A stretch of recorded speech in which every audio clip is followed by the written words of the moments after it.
It is one of the biggest franchises in the world, globally and domestically. It is in the billions category. It's up there with Avengers. It's up there with Harry Potter. It's up there with Lord of the Rings. And it is my all-time favorite franchise in the world. So today I'm going to be ranking every single Fast and Furious movie, worst to best. And yes, Hobbs Shaw is a Fast and Furious movie. Otherwise, it wouldn't say Fast and Furious presents Hobbs Shaw. So I am counting it on the list. So let's get right into it.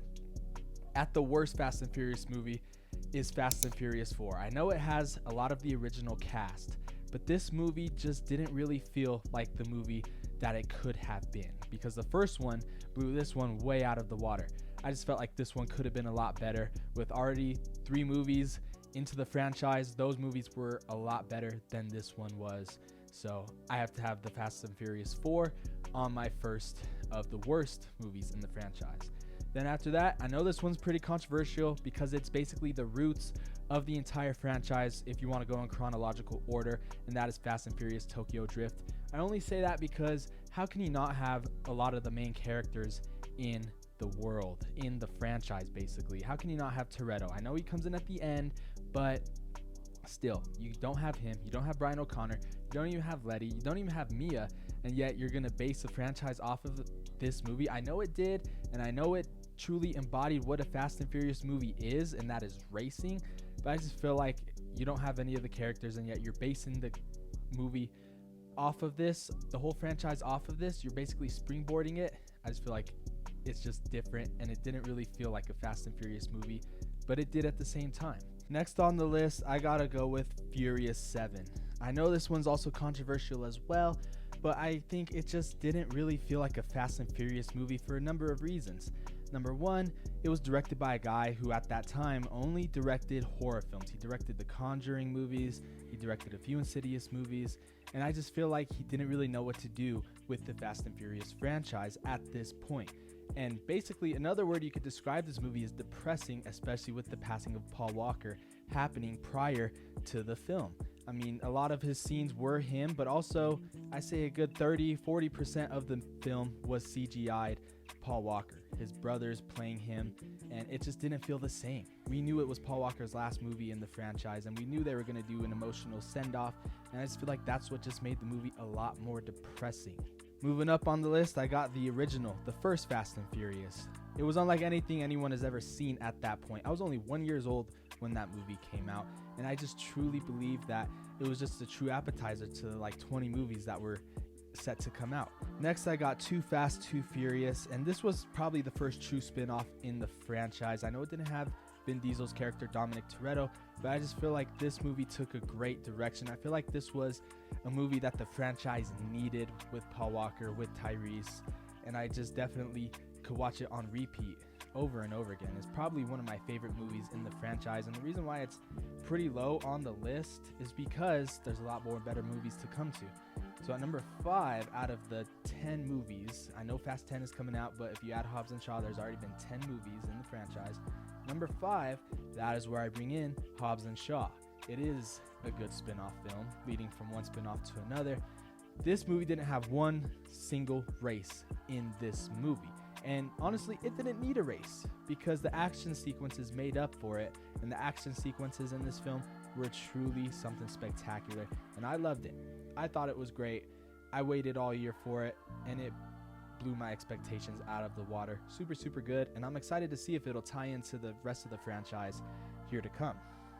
At number 4 on the list, I got Fast and Furious 8, The Fate of the Furious, mainly because it took another, like all movies in this franchise, it took another direction in this film because Dominic Toretto was the quasi-protagonist, antagonist. He was the threat that he was facing against his own family because Cypher had something against him. They brought in a whole new villain, and they brought in an emotional element by bringing in Dominic Toretto's son into this movie.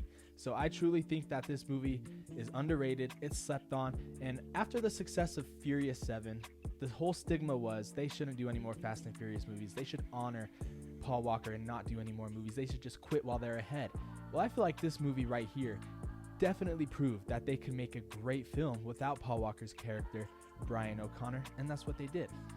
Now, we're going into the top 3, and that is number 3, F9. F9 is only an appetizer, a prelude to what's about to come in the rest of the saga. After the 8th film, I heard there was going to be a 9th film coming out, and I was a little puzzled as to why there needed to be a 9th film.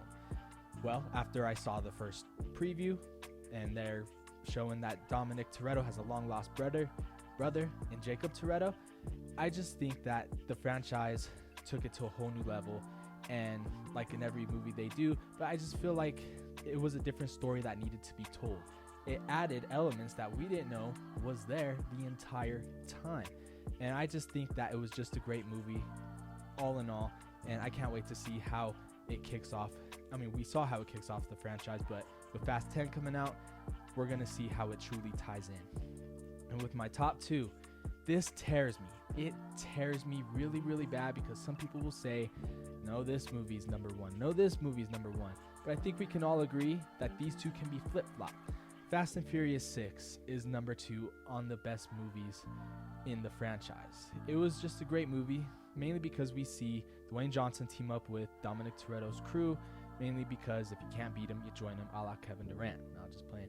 But I thought it was a great movie. The storyline was great. The action sequences were great. The race in it was great. Even the little mini race that Brian and Dominic had in the beginning. Everything about that movie was great. It literally felt like a Fast and Furious movie in every sense of the word. And at number 1, I got Fast 5. I got Fast 5 because it tied in, it rejuvenated the franchise. It made the franchise better. It made it what it is today. It springboarded the franchise into new heights, into new levels, because like I said, Fast and Furious 4 was not that great.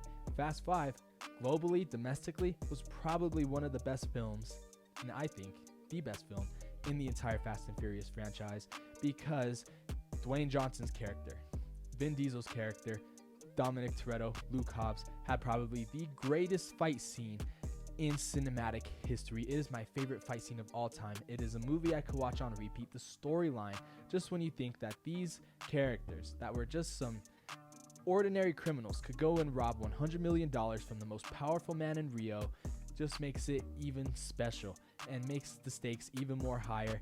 And I think that's why it's number 1 on my list. And I'm not going box office, I'm not going globally, I'm going straight from my heart and what I think are the greatest movies in the franchise. Let me know what your favorite Fast and Furious movies in the franchise are in the comment section below. Don't forget, Fast 10 races in the theaters on May 19th.